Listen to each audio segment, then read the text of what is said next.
All right, thank you for staying with us. Of course, the program is Weekend Deal, Africa's biggest deal. And the next big deal up next is an inventor, a young inventor, someone who did something very remarkable, something I shouldn't go on, but let's just meet him, Mr. Emmanuel Obayagbona. Thank you very much for joining us. Thank you very much. You're welcome to our studios. I'm grateful. Just before you introduce us into your inventions, how easy is it to invent? Well, it's not, inventing is not that too easy because you have to go into research, you have to go into experimenting, carry out hypotheses, carry out one or two experiments before you come up with your invention. So it really takes time and it's not that easy. Okay, so let's hear you talk to us about this invention.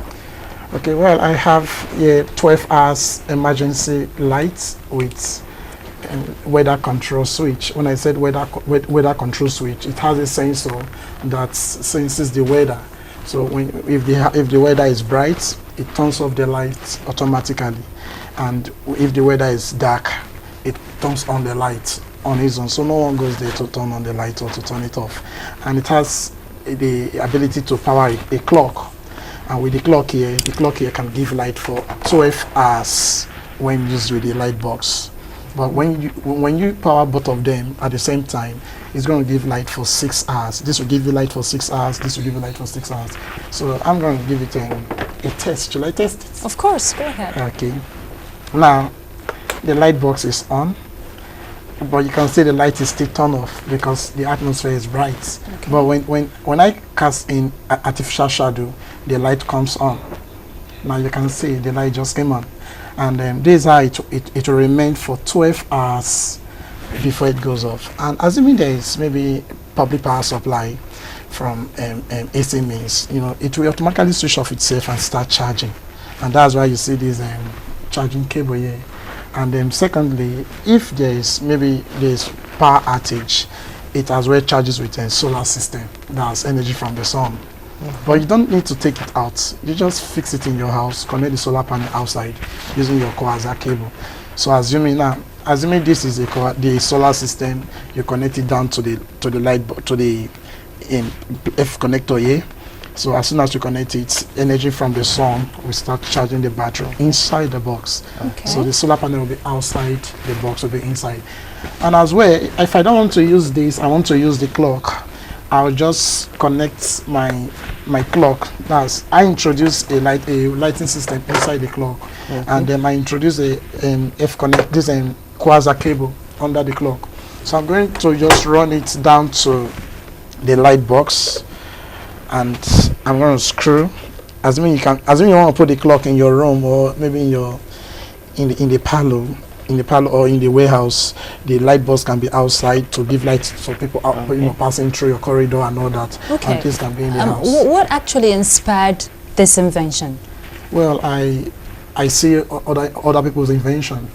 When I see lights, maybe it have LED bulbs or energy saving bulb, it motivates me to produce my own. And producing my own, I don't actually need to copy from them. I have to do something different. From there, I have to bring in another concept, so that they won't call it maybe a copied something or a pirate, maybe pirated their works and all that. So I have to actually do something new. Like there have been lights before. I thought of bringing a light inside the clock. So can I use the clock as a lighting system? Now take a look at this. Okay, we have the light box connected here. We also have this clock. We turn on the lights, and you can see that the light in the clock is on. Okay. So actually they have been lights, all this while, but I have to bring out another kind of lights that are coming from a wall clock. Wow, interesting. Now it appears that you have a special interest in electricity, obviously, and another of your invention is called Thunder Lightning Energy Converter. You say it can power the entire country. Yeah. Talk to us about it. Yeah, the Thunder Lightning Energy Converter, I actually went into that research since 2004 to date. That's about 12 years ago.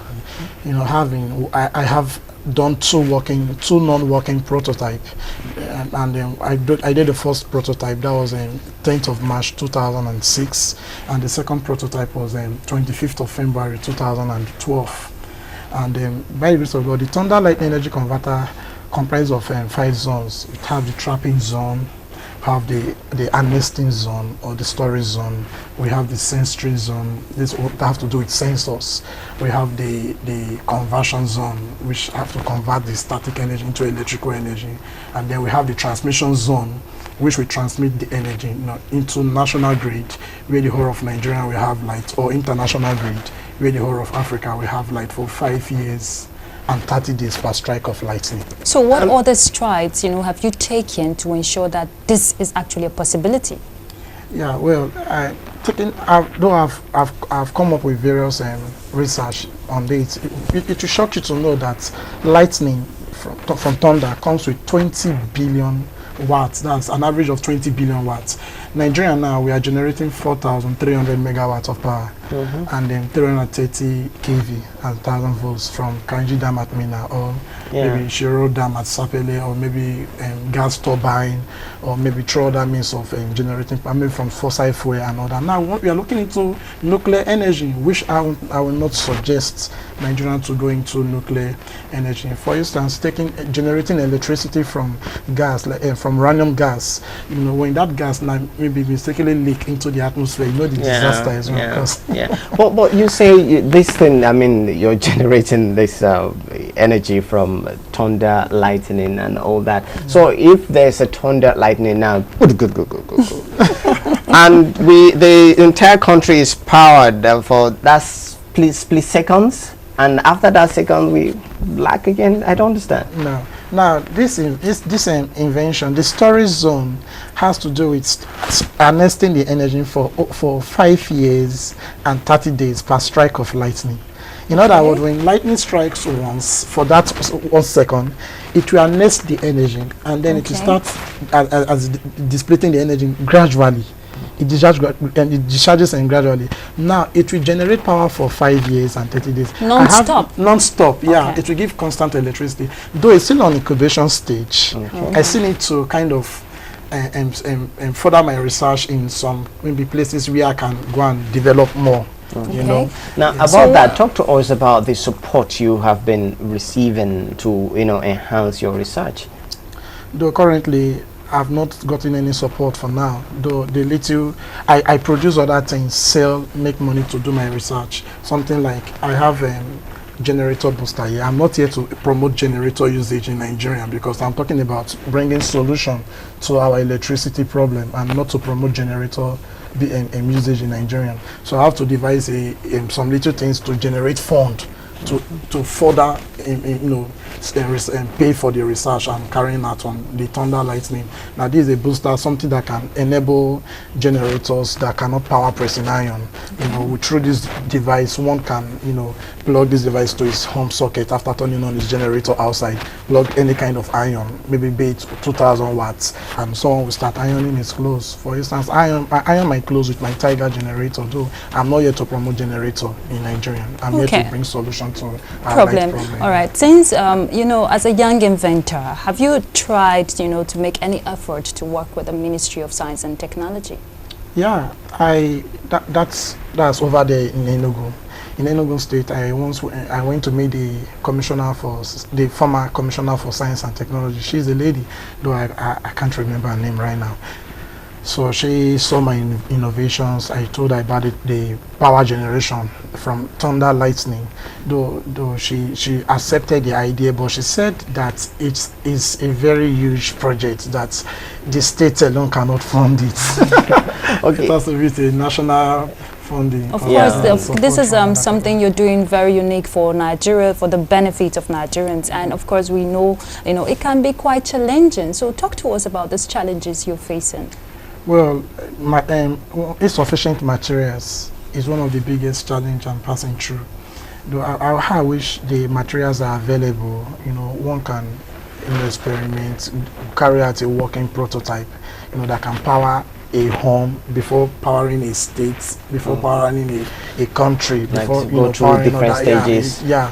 And then I as well, I also have challenges of the human resource. There are some people in the engineering that are good in some specific area, like maybe in Thunder area, the areas where lightning is being prone.